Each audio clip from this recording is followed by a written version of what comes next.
Doctor ortho Ayurvedic oil and capsule. अब दर्द भी घुटने टेकेगा। सीएम धामी ने की चंपावत को बड़ी सौगात। टनकपुर अस्पताल में अत्याधुनिक स्वास्थ्य सुविधाओं का शुभारंभ। डांडा ककनई से समग्र ग्राम विकास अभियान का आगाज। भूजल संरक्षण पर उच्च स्तरीय समिति की बैठक। भूजल संरक्षण और नदियों का पुनर्जीवीकरण पर चर्चा। भूमिगत जल रिचार्ज को प्राथमिकता देने पर जोर।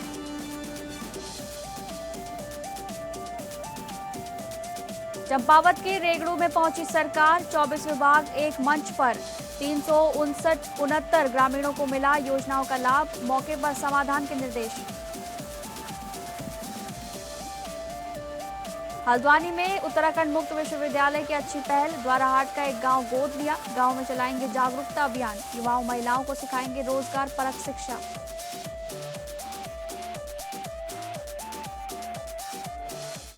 नमस्कार, आप सभी का बहुत बहुत स्वागत है उत्तराखंड न्यूज में। मैं हूं आपके साथ शालिनी राणा।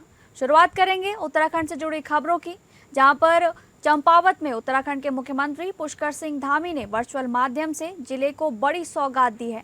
एक ओर टनकपुर उपजिला चिकित्सालय में आधुनिक स्वास्थ्य सुविधाओं का शुभारंभ हुआ है, तो दूसरी ओर डांडा ककनई से समग्र ग्राम विकास कार्यक्रम की शुरुआत की गई है। ग्रामीण विकास को नई दिशा दी जाएगी। जिलाधिकारी मनीष कुमार ने बताया कि शुक्रवार 10 बजे मुख्यमंत्री ने वर्चुअल माध्यम से टनकपुर उपजिला चिकित्सालय में स्थापित नवीन स्वास्थ्य सुविधाओं का उद्घाटन करा। इस दौरान अस्पताल में 2 अत्याधुनिक डायलिसिस मशीनों का लोकार्पण और नई ईसीजी मशीन का शुभारंभ किया गया। इन सुविधाओं के शुरू होने से सीमांत क्षेत्र के मरीजों को अब बेहतर और आधुनिक स्वास्थ्य सेवाएं स्थानीय स्तर पर ही उपलब्ध होंगी। इससे उपचार के लिए दूर दराज के शहरों पर निर्भरता कम होगी और आम जनता को बड़ी राहत मिलेगी।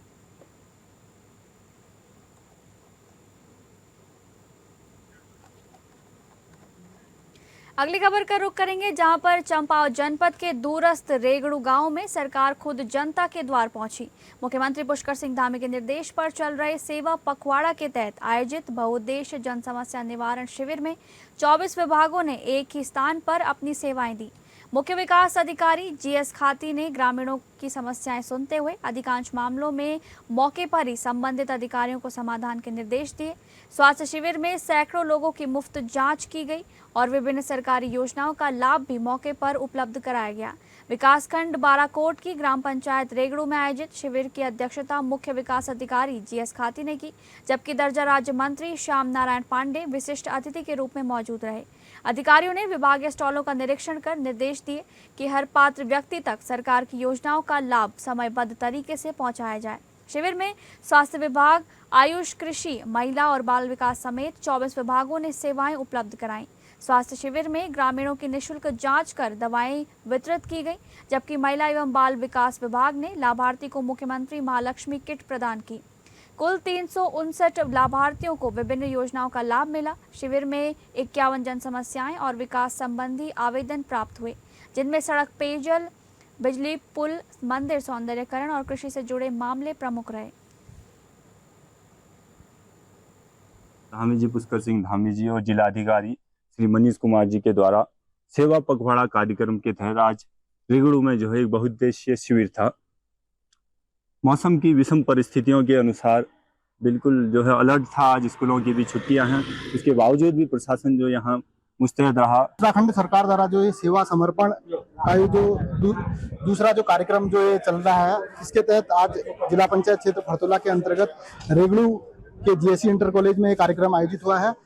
इसी कारण से ये सेवा पखवाड़ा चलाया जा रहा है। जो हमारे क्षेत्र छूटे हुए थे, वहाँ पर हम लोग इस कार्यक्रम को चला रहे हैं और जनता को बता रहे हैं कि इस विगत 5 सालों में क्या क्या हुआ और साथ ही सारी सुविधाएं देने का प्रयास करें। कहीं कतिपय कारणों से कहीं अन्यत्र भी अगर कैंप करने होंगे तो वे माननीय जिलाधिकारी जी महोदय उसके लिए भी तत्पर हैं कि हम जन जन की सरकार जन जन के द्वार कार्यक्रम के तहत आज ये रेगड़ू का ये जनता दरबार लगा हुआ है। इस प्रदेश के यशस्वी मुख्यमंत्री आदरणीय पुष्कर सिंह धामी जी का जो एक विजन है कि अंतिम छोर के व्यक्ति तक सरकार की जो योजनाएं है, देहरादून की जो योजनाएं है, उनको अंतिम छोर के व्यक्ति दूरस्थ क्षेत्रों तक पहुंचाना उनका एक विजन है। माननीय श्री पुष्कर सिंह धामी जी का एक स्पष्ट विजन है कि सरकार की योजनाओं का लाभ क्षेत्रीय जनता को अधिक से अधिक मिले।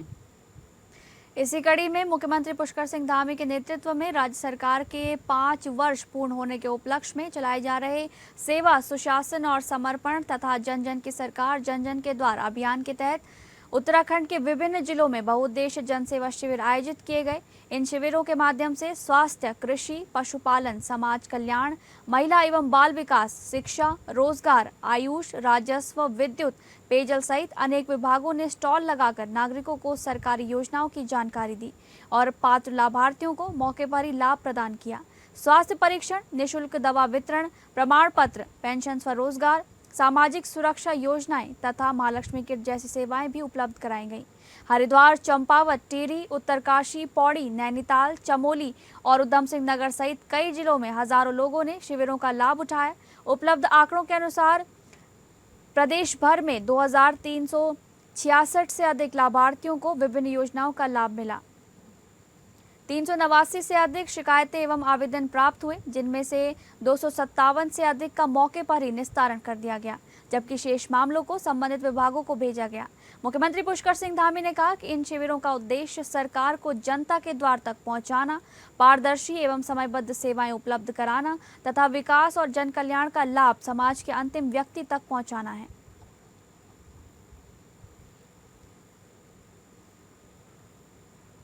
अगली खबर, उत्तराखंड के मुख्य सचिव आनंद वर्धन ने राज्य में भूजल संरक्षण और नदियों के लिए पुनर्जीवन को गति देने के लिए अधिकारियों को व्यापक कार्ययोजना तैयार करने के निर्देश दिए हैं। सचिवालय में spring and river rejuvenation authority की उच्च स्तरीय समिति की बैठक की अध्यक्षता करते हुए उन्होंने भूमिगत जल रिचार्ज को प्राथमिकता देने पर जोर दिया।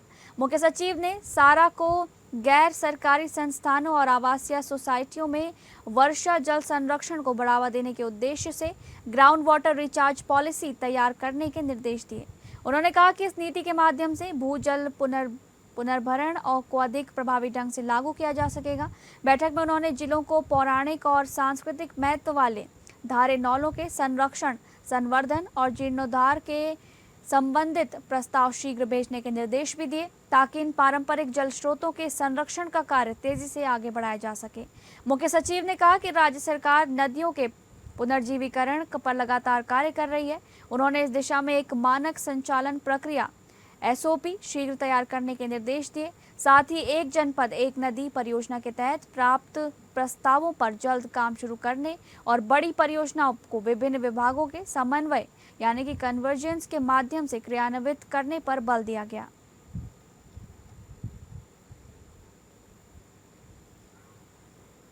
चंपावत से एक अच्छी और सकारात्मक खबर सामने आ रही है, जहां स्कूली बच्चों को स्वास्थ्य, सुरक्षित और पौष्टिक भोजन के प्रति जागरूक बनाने की दिशा में खाद्य सुरक्षा विभाग ने बड़ा कदम उठाया है।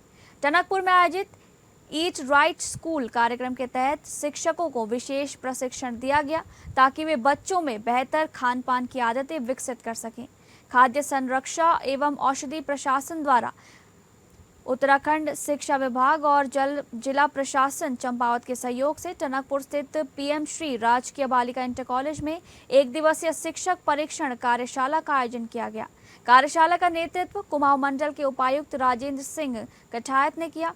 कार्यशाला में टनकपुर और बनबसा क्षेत्र के राजकीय विद्यालयों के प्रधानाचार्यों और शिक्षकों को FSSAI के ईट राइट स्कूल कार्यक्रम के अंतर्गत खाद्य सुरक्षा, स्वच्छता, संतुलित एवं पौष्टिक आहार तथा सुरक्षित भोजन से जुड़े महत्वपूर्ण प्रावधानों की विस्तृत जानकारी दी गई। PPT प्रस्तुति के माध्यम से बताया गया कि बच्चों के शारीरिक और मानसिक विकास के लिए सही खान पान की आदतें कितनी आवश्यक हैं।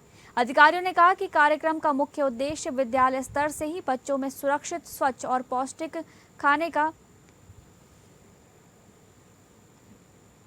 टनकपुर में ईट राइट स्कूल कार्यक्रम का शुभारंभ किया गया था।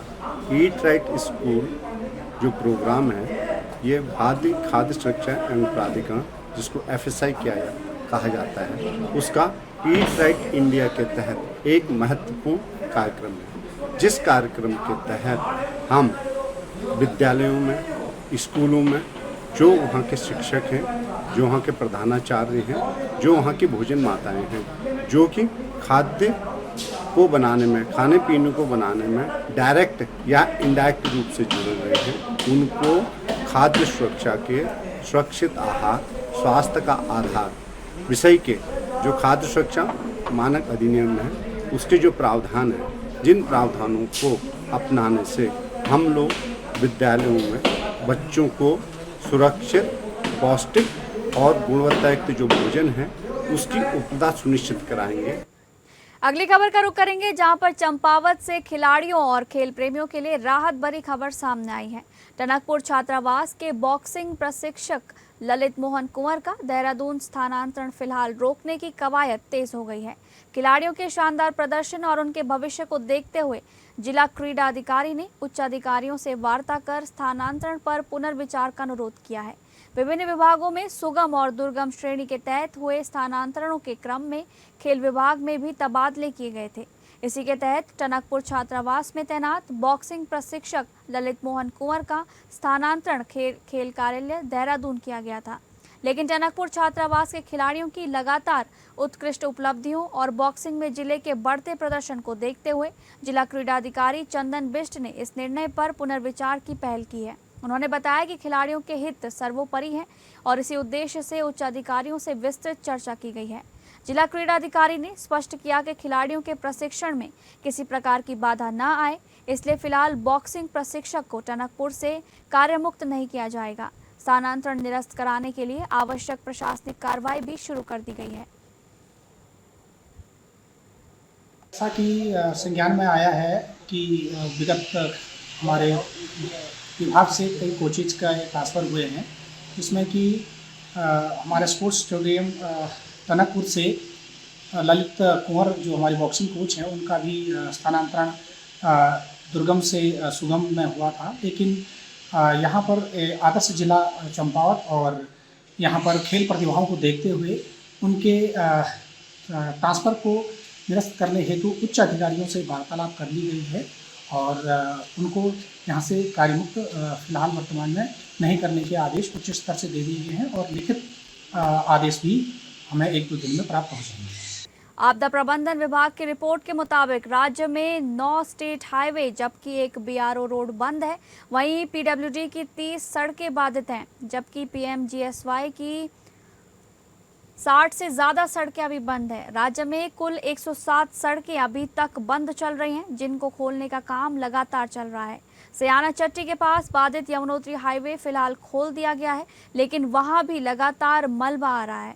पीडब्ल्यूडी सचिव पंकज कुमार पांडे ने बताया कि अधिकारियों को दिशा निर्देश दिए गए हैं कि तत्काल प्रभाव से सड़कों को खोल दिया जाए। कोई भी सड़क 24 घंटे से ज़्यादा बंद ना रहे। यदि 24 घंटे से ज़्यादा कोई सड़क बंद है तो उसकी रिपोर्ट एग्जीक्यूटिव इंजीनियर और सचिव पीडब्ल्यूडी को दें कि आखिर ऐसी क्या वजह है जिसके चलते सड़क नहीं खुल पा रही है, ताकि उसको जल्द सुचारू किया जा सके। उन्होंने कहा कि पिछले साल जिन स्थानों पर लैंडस्लाइड हुई थी वहां पर भी जेसीबी मशीनें तैनात कर दी गई हैं। अधिकारियों को 24 घंटे अलर्ट मोड पर रहने के भी दिशा निर्देश दिए गए हैं, ताकि सड़कों को तत्काल प्रभाव से सुचारू किया जा सके।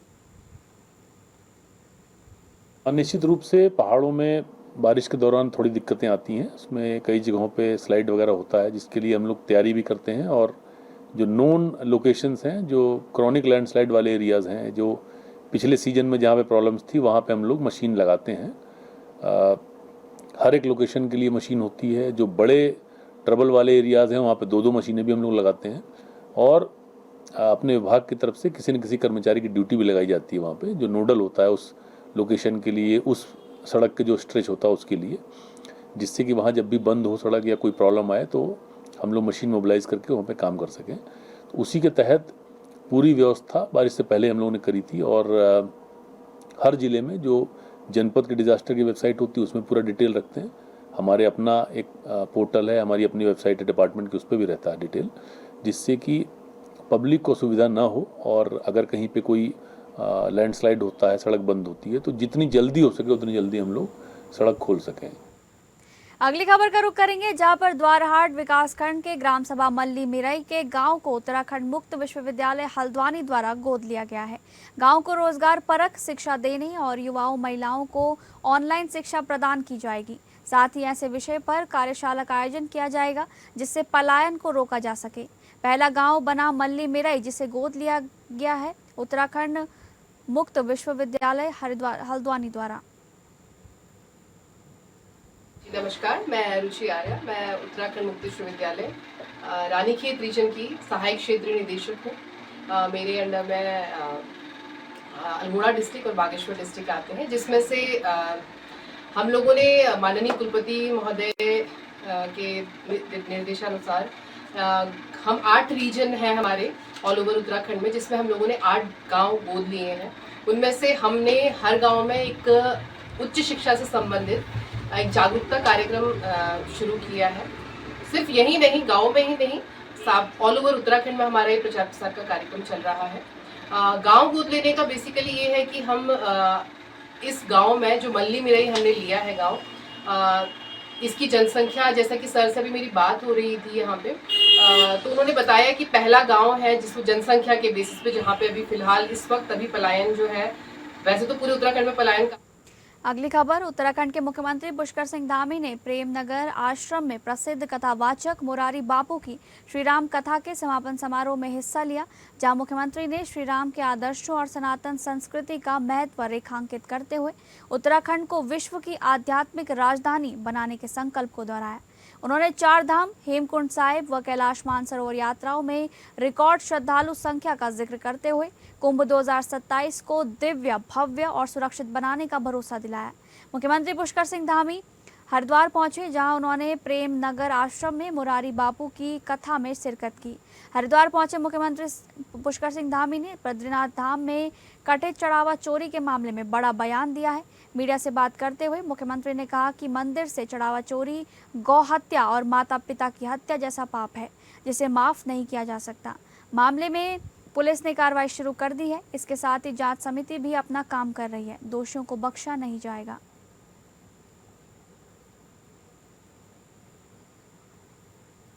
अगली खबर, बद्रीनाथ धाम में दान और चढ़ावे में हेरफेर के आरोप सामने आने के बाद बद्री केदार समिति यानी कि BKTC ने सख्त कार्रवाई शुरू कर दी है। समिति अध्यक्ष के निजी सचिव प्रमोद नौटियाल को तत्काल प्रभाव से निलंबित कर दिया गया, जहां उनके खिलाफ पुलिस में मुकदमा भी दर्ज कराया गया है। वहीं विपक्ष इस कार्रवाई से संतुष्ट नहीं नजर आ रहा है। कांग्रेस प्रदेश अध्यक्ष गणेश गोदियाल ने पूरे प्रकरण की स्वतंत्र और पारदर्शी जांच की मांग की है। उन्होंने कहा कि यदि गहराई से जांच की जाए तो इसमें और लोगों की भूमिका भी उजागर हो सकती है। गोदियाल ने सरकार से मांग की कि विपक्ष के विधायकों को शामिल कर SIT का गठन किया जाए, ताकि चढ़ावे से जुड़े मामले की सच्चाई जनता के सामने आ सके। सबसे पहले जिम्मेदारी तो गणेश गोदियाल जी की बनती है, क्योंकि जो वहाँ पर BKTC के व्यक्तिगत सहायक थे जिनका निलंबन हुआ है, वो गणेश गोदियाल जी के कार्यकाल में अस्थायी हुए थे, तो उनका वहाँ से उनके प्रकरण शुरू हैं। और जब हम जांच करेंगे तो निश्चित तौर पर उनका कार्यकाल भी उसमें सम्मिलित होगा। तो सबसे पहले तो गणेश गोदियाल जी को ही माफ़ी मांगनी चाहिए जनता से कि उन्होंने ऐसे व्यक्ति को अस्थायी किया जो बाद में चोर साबित हुआ और जिस पर कार्रवाई चल रही है। बहुत से सवाल हैं, बहुत से सवाल, अभी बहुत से सवाल तो ऐसे हैं, ये प्रश्न भी ये तब उठा है कि किसी तटस्थ व्यक्ति ने इसका उजागर किया, और ऐसे बहुत से सवाल हैं। मंदिर समिति में जिस प्रकार से बातें बाहर आ रही हैं, मैं समझता हूं कि बहुत ही मतलब ऐसी स्थिति है कि हमको कुछ बोलने के लिए इस पर शब्द नहीं मिल रहा। ये कैसी बात है कि लोग श्रद्धा से जो दान चढ़ाते हैं उसको लोग चोरी करने की नियत रखते हैं। उत्तराखंड के प्रसिद्ध केदारनाथ बद्रीनाथ धाम में चढ़ावा चोरी की खबरें सोशल मीडिया पर तेजी से चल रही हैं। दरअसल भैरव सेना की ओर से दान चोरी का मामला उठाया गया है। इस मामले के गरमाने के बाद दोषियों के खिलाफ सख्त कार्रवाई की बात भी कही गई। वहीं इस मामले में BKTC के अध्यक्ष हेमंत द्विवेदी ने एक्शन लिया। उन्होंने कार्रवाई शुरू कर दी। तत्काल प्रभाव से दान राशि की गणना में लगने वाले सभी कर्मचारियों, अधिकारियों को कारण बताओ नोटिस जारी किया गया है। इस मामले को लेकर उत्तराखंड के पूर्व मुख्यमंत्री और वर्तमान हरिद्वार सांसद त्रिवेंद्र सिंह रावत ने कहा कि अगर देवस्थानम बोर्ड होता तो काफी हद तक ऐसी घटनाओं से बचा जा सकता था। उनका पहले से ही कहना था कि उत्तराखंड में देवस्थानम बोर्ड होना चाहिए। इस बोर्ड में पारदर्शिता से काम होता है। और रही बात वर्तमान की घटना की, तो समिति ने जांच बिठा दी है।